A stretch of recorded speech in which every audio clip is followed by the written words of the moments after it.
Bora lá falar sobre ímãs de geladeira, né? Bom, deixa aí seu like, seu comentário. Se você já teve ímãs de geladeira ou se você tem. Bom, os mais comuns hoje em dia são os calendários, né? Que vem com imã aí, né? Para você colar em geladeira e tudo mais.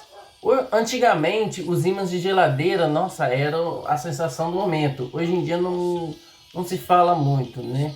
E cidade pequena é ainda melhor, tá ligado? Que as pessoas, nossa, dão até de aniversário essas paradas, esses ímãs de geladeira. Antigamente era mais bem mais assim, bem, como é que fala? As pessoas queriam aprender a fazer, tá ligado? Hoje em dia as pessoas não falam tanto a respeito, mas é interessante, né? E os ímãs de geladeira, eles podem ter várias formas, podem ser feitos de, como é que eu vou dizer? Imã é imã, né? O imã vai ser a mesma coisa. Mas, tipo assim, tem o calendário, tem bichinho, você pode fazer um bichinho de biscuit e colocar um imã ali.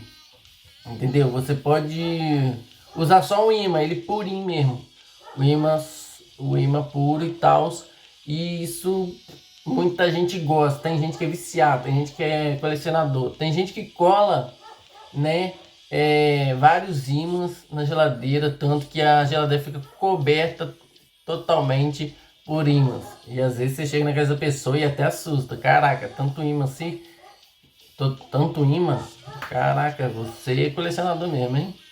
Geralmente são mais as mulheres, né? Porque que usam mais ímãs, né? Porque o homem não esquenta muito a cabeça para essas paradas não, tá ligado? Mas tem alguns que tem também. Ainda mais os caras que moram sozinhos, né? Aí vai ter um ou outro imã. Mas é isso aí. Deixa nos comentários se você coleciona ímãs de geladeira.